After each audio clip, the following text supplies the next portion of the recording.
बंद था जो कल तलक, अब रास्ता वो चल पड़ा।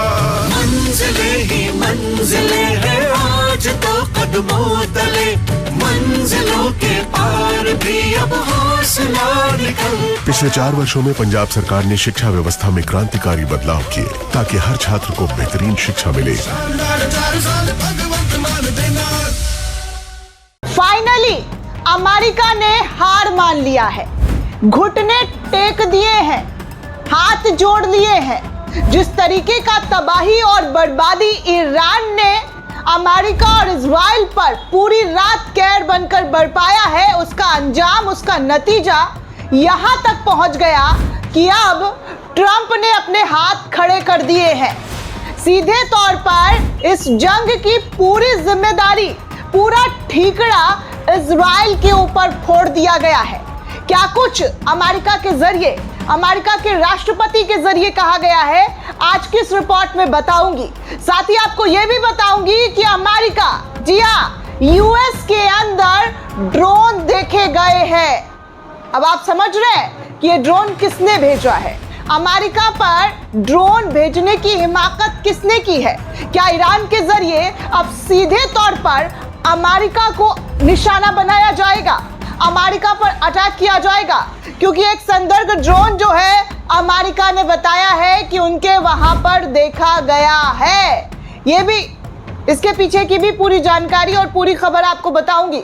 साथ में आपको ये भी बताऊंगी कि अमेरिका के अंदर ट्रंप की नीतियों पर अब उनके खिलाफ जबरदस्त तरीके से बड़े बड़े अधिकारियों ने और तेजी से आवाज उठाना शुरू कर दिया है। कई बड़ी खबर, कई बड़ी जानकारी के साथ हाजिर हूं दोस्तों। आदाब, नमस्कार, जय हिंद। जंग का 19वां रोज, और 19वें रोज जो है, कल ईरान ने पूरी रात, जी हां, मिडिल ईस्ट के 9 देशों पर धमाके धमाके और सिर्फ धमाके की आवाजें सुनाई दी है। दुनिया के सबसे बड़े गैस स्टेशन को खत्म कर दिया है, यह खबर आपने देख ली है। लेकिन अब इन तबाही को देखते हुए, इन बर्बादी को देखते हुए पूरी दुनिया में ट्रंप के खिलाफ एक साथ आवाज उठना शुरू कर दिया गया है। और इसी के खौफ से अब ट्रंप ने सीधे तौर पर अपने पैर खींच लिए हैं और कहा है कि इस हमले का जिम्मेदार मैं नहीं हूं बल्कि इजराइल है, और जो हमला ईरान पर किया गया है उसके बारे में उन्हें कोई जानकारी नहीं है, कोई खबर नहीं है। मतलब कल तक जब इजराइल और अमेरिका मिलकर ईरान पर अटैक कर रहा था, और अब इजराइल जिस तरीके से ईरान के अंदर अटैक करता हुआ नजर आया, उनकी एनर्जी सिस्टम पर, जी हाँ, एनर्जी सिस्टम पर जो अटैक किया गया और बिजली स्टेशन पर अटैक किया गया, उसके बाद अमेरिका ने अपने हाथ सीधे खड़े कर लिए और कहा कि भैया हमें तो ये जानकारी है ही नहीं कि ये अटैक इजराइल ने क्यों किया, हमसे पूछा ही नहीं, अपनी मनमानी खुद कर ली। अब सोचिए, जंग के 19वें रोज ईरान ने तो कसम खा ली है, सर पर कफन बांध लिया है और कह दिया है कि भैया अब ये लड़ाई तो आर पार की ही है, अब कोई रुकना नहीं है, कोई मतलब किसी भी तरीके का दबाव उनको झेलना नहीं है। और उन्होंने ये भी कह दिया है कि जब ईरान के एनर्जी सिस्टम पर अटैक होगा तो वो दुनिया के तमाम प्रतिबंधों से ऊपर हटकर, जी हाँ, ऊपर हटकर और उठकर पूरी दुनिया में तबाही लाएगा, अपने दुश्मन देश को विनाश कर देगा, खत्म कर देगा। और अब वही हो रहा है। अब चलिए आपको सबसे पहले अमेरिका का स्टेटमेंट भेजूं और बताऊं कि अमेरिका ने कैसे अपने हाथ खड़े कर लिए हैं और साफ तौर पर कहा है कि हम जो है इस पूरे मामले से अनजान हैं और हम इस पूरे मामले में किसी भी तरीके से टांग नहीं अड़ाएंगे। आप साफ तौर पर इस तस्वीर में देख सकते हैं कि क्या और किस तरीके से अमेरिका का स्टेटमेंट आया है। दरअसल दोस्तों, ईरान के जवाबी हमले का असर अमेरिका को अब, जी हाँ, अमेरिका को अब साफ तौर पर नजर आ गया है। अमेरिका पीछे हट गया है। इजराइल पर अपना पूरा, जी हाँ, इजराइल पर पूरा जो है ठीकरा फोड़ दिया है। कहा है कि खाड़ी क्षेत्र में ईरान के काउंटर अटैक के बाद हालात तेजी से बदलते हुए दिख रहे हैं। डोनाल्ड ट्रंप ने बड़ा बयान देते हुए कहा है कि ईरान के साउथ पार्स गोल्ड फील्ड पर हुआ हमला अमेरिका के जानकारी में था ही नहीं।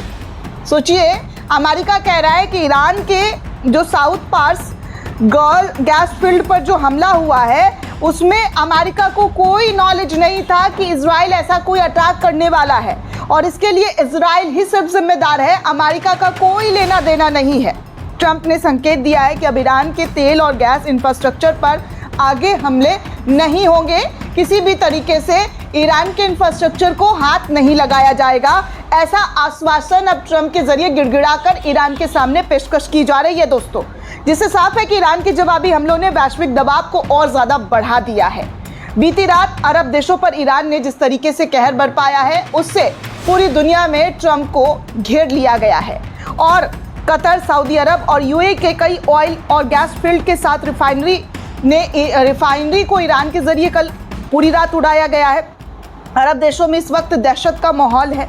इतना, जी हाँ, अमेरिका इजराइल जितना ईरान पर अटैक करता है, इसका फौरन जवाब जो है वो खाड़ी देशों से ईरान के जरिए लिया जाता है। अरब देश अब अमेरिका के ऊपर प्रेशर बढ़ा रहा है। ट्रंप का ताज़ा बयान उसी का नतीजा है कि ये सीधे तौर पर अपने आप को इस जंग से अलग थलग मांग रहे हैं और कह रहे हैं कि भाई हम तो इस जंग में किसी भी तरीके से सीधे तौर पर थे ही नहीं। जो अटैक इजराइल के ज़रिए किया गया, उस अटैक में मेरी कोई जिम्मेदारी नहीं है, हमको बताकर ऐसा कोई कदम नहीं उठाया गया है। सोचिए दोस्तों कि कैसे अमेरिका की हालत जो है इस वक्त भीगी बिल्ली जैसी हो गई है। अमेरिका से इजाज़त इजराइल नहीं ले रहा है। जिस अमेरिका के दम पर इजराइल उछलता है, अमेरिका से हथियार पूरा भेजा जाता है, पूरी सैन्य ताकत भेजी जाती है, वो अमेरिका अब कह रहा है कि इजराइल उनके कंट्रोल में नहीं है। इजराइल जो अटैक कर रहा है वो अमेरिका को पता नहीं है। जंग का डर, खौफ ट्रंप के ऊपर अब साफ तौर पर हावी है कि इस जंग को तो शुरू कर लिया है, लेकिन ईरान ने इनकी बैंड बजा दी है, लंका लगा कर रख दी है। और यही नतीजा है कि अब ये डर रहे, गिड़गिड़ा रहे, घुटने टेकने को तैयार है कि भैया हमारा इससे कोई लेना देना नहीं है। आगे दोस्तों आपको बता दूं कि अमेरिका के हाई प्रोफाइल इलाके में ड्रोन उड़ता हुआ देखा गया है। जी हाँ, रहस्यमयी ड्रोन उड़ता हुआ देखा गया है और इस ड्रोन को देखकर इस हाई प्रोफाइल इलाका में हलचल मच गया है। अमेरिकी विदेश मंत्री और रक्षा मंत्री के आवास के आसपास आसमान में संदिग्ध ड्रोन देखे गए हैं दोस्तों। इसके बाद व्हाइट हाउस में आपात बैठक बुला ली गई है। कहा गया है कि आपात बैठक इमरजेंसी, क्योंकि हो ना हो ईरान पर शक जा रहा है और ईरान इस वक्त बेखौफ है, बेकाबू है और ईरान कहीं पर भी अटैक कर सकता है। और इस भूल को अमेरिका जानता है कि ईरान ऐसी भूल कभी भी कर सकता है। सीधे अटैक अमेरिका पर भी हो सकता है, क्योंकि ईरान के पास अब खोने को कुछ नहीं है। ईरान ने साफ कह दिया है कि जितने लोगों को मारा गया, ईरान के नए सुप्रीम लीडर ने भी कसम खा ली है कि हमारे जितने लोगों को खत्म किया है उसका सूद समेत हिसाब लिया जाएगा। और अब देख सकते हैं कि ईरान का नाम भले ही अभी आधिकारिक तौर पर सामने नहीं आया है, लेकिन कहा जा रहा है कि अमेरिका के हाई प्रोफाइल इलाके में ड्रोन जो है वो ज़रूर देख लिए गए हैं। अब अचानक से जंग के बीच अमेरिका में ड्रोन तो कोई पार्टी करने या घूमने तो नहीं निकला होगा। जाहिर सी बात है किसी ने उस जगह पर भेजा होगा, तभी वहां पर ड्रोन देखे गए हैं। आगे दोस्तों आपको बता दूं कि जंग के बीच निशाने पर बड़े अमेरिकी नेता हैं, जहां पर रक्षा और विदेश मंत्री का घर है, वहां पर, जी हाँ, जैसा कि अभी मैंने आपको कहा कि कितनी बड़ी तबाही जो है यहाँ पर आ सकती है। वहीं दूसरी तरफ दोस्तों, ईरान ने न्यूक्लियर प्रोग्राम दोबारा शुरू नहीं किया था। इसको लेकर अमेरिका की खुफिया एजेंसी की जो प्रमुख हैं तुलसी गवार्ड, उनका भी स्टेटमेंट आ गया, मतलब अपनी सरकार के खिलाफ स्टेटमेंट। कहा जा रहा है कि ईरान ने न्यूक्लियर प्रोग्राम दोबारा शुरू नहीं किया था। तुलसी गवार्ड जो है अमेरिका की खुफिया एजेंसी प्रमुख है, उनका ये दावा है। अमेरिका की खुफिया एजेंसी को की प्रमुख जो है ये कह रही है कि ईरान अपने न्यूक्लियर प्रोग्राम फिर से शुरू नहीं किया है।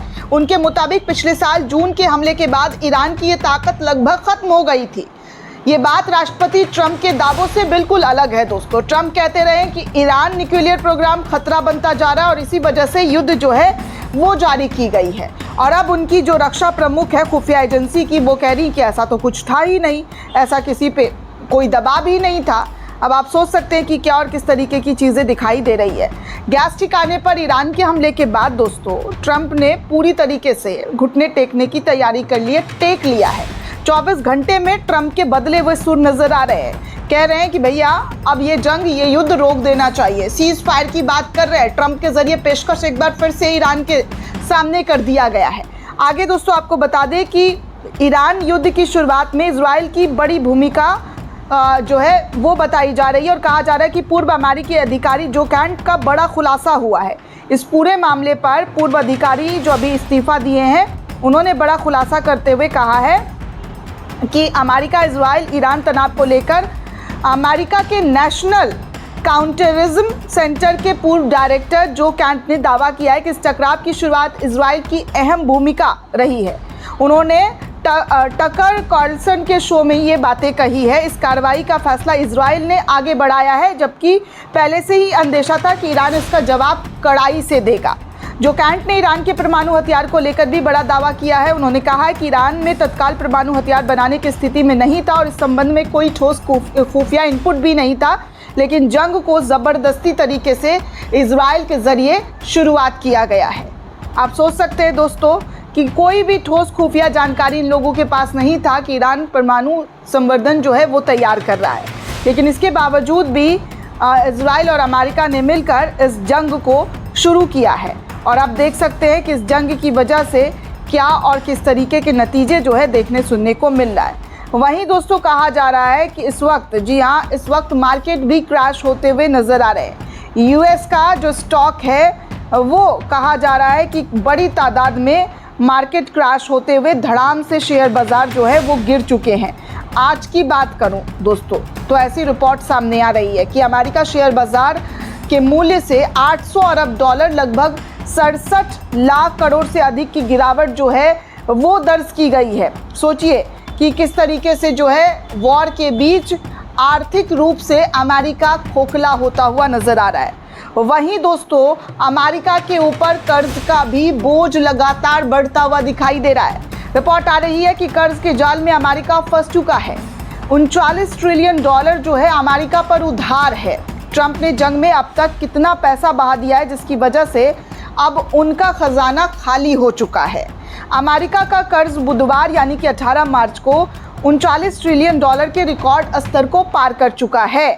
ये रिपोर्ट ऐसे समय में आया है दोस्तों जब अमेरिका इजराइल का ईरान के साथ युद्ध शुरू हुआ था और कुछ ही हफ्ते में ये आंकड़ा ट्रंप प्रशासन की प्रतिस्पर्धा प्राथमिकताओं को उजागर करता है, जिसमें साफ तौर पर कहा जा रहा है कि कैसे, जी हाँ, कैसे जो है ये बड़ा चोट आर्थिक रूप से इनको पड़ रहा है, जिसमें बड़े पैमाने पर टैक्स कानून पारित करना, रक्षा खर्च और ऑब्जर्वेंट प्रवर्तन को बढ़ावा देने जैसी चीज़ें भी शामिल है, जिसमें डोनाल्ड ट्रंप ने उम्मीदवार और राष्ट्रपति दोनों के रूप में काम करने का वादा किया था। वहीं न्यूज़ एजेंसी एपी की रिपोर्ट के मुताबिक अगर मैं बात करूं दोस्तों तो सरकारी कार्यालय में बढ़ते सरकारी कर्ज को अमेरिकी नागरिकों पर पड़ने वाला प्रभाव भी बता दिया गया है। इनमें कार के लिए उधार लेने की उच्च लागत, व्यवसायों के पास निवेश करने के कम पैसे उपलब्ध होने से मजदूरी में कमी और वस्तुओं और सर्विसेज का अधिक महंगा होना जैसी चीज़ें शामिल हो सकती है। मतलब आप सोच सकते हैं कि ट्रंप की वजह से अमेरिका के लोगों को कितना भारी नुकसान जो है वो उठाना पड़ रहा है। वहीं दोस्तों सोशल मीडिया पर एक पेज है एडम करके, उन्होंने, जी हाँ, कतर की जो गैस एनर्जी पर अटैक हुआ है उसको लेकर, जी हाँ, उसको लेकर खबर सामने आ रही है कि कतर ने पिछले मई में ट्रंप को 400 मिलियन डॉलर का बोइंग जेट दिया था। इसके बदले ट्रंप ने उनके राजधानी पर इजरायली हवाई हमले को मंजूरी दी और अब उनके पूरे उद्योग ईंधन को खतरे में डाल दिया गया है। और यही वजह है कि कतर को इस वक्त, जी हाँ, कतर को इस वक्त जो है निशाना बनाया जा रहा है। आगे आपको ये बता दूं कि यूरोपियन कंट्री में गैस के जो दाम है वो अचानक से 27%, जी हाँ, 27% हाइक हो चुके हैं। इस कतर का जो दुनिया का सबसे बड़ा जो एलपीजी प्लांट था जिस पर ईरान के ज़रिए अटैक किया, और हालत ये हो गया दोस्तों कि 70% जो है डैमेज के बाद प्राइस जो है वो हाइक हो गया है। अब आप समझ सकते हैं कि गैस के दामों में कितना ज़्यादा बढ़ोतरी देखने को मिल सकता है।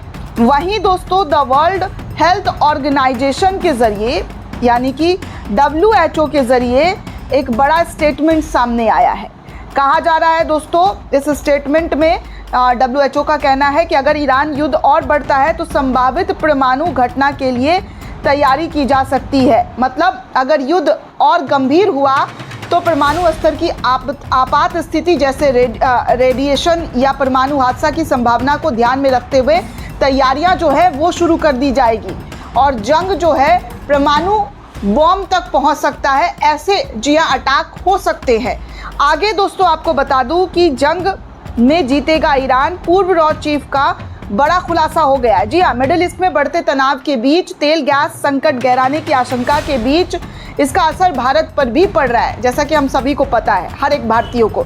इस बीच रॉ के प्रमुख अमरजीत सिंह दुल्लत ने कहा है कि भारत में ईरान से पुराने और मजबूत संबंध रहे हैं हमेशा से। उन्होंने मौजूदा हालात को चिंताजनक बताते हुए कहा है कि इस संघर्ष में ईरान का पलड़ा भारी पड़ सकता है और मौजूदा हालात में अमेरिका और इजराइल के साथ चल रहे संघर्ष में ईरान की जीत हो सकती है। ईरान की जीत की दावा जो है वो अब से करनी शुरू कर दी गई है।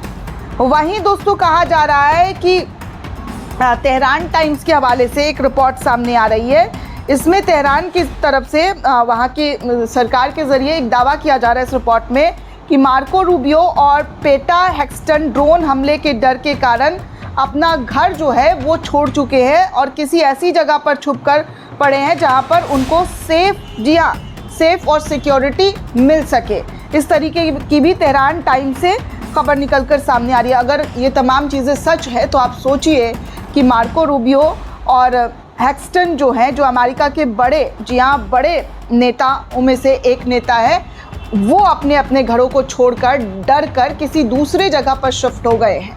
ईरान का खौफ किस कदर दिखाई दिया जा रहा है ये आपके सामने है। दोस्तों ये पूरी रिपोर्ट आपको कैसी लगी हमें कमेंट करके ज़रूर बताइएगा। साथ ही साथ चैनल को ज़्यादा से ज़्यादा लाइक, शेयर और सब्सक्राइब करना बिल्कुल भी ना भूलें। शुक्रिया दोस्तों।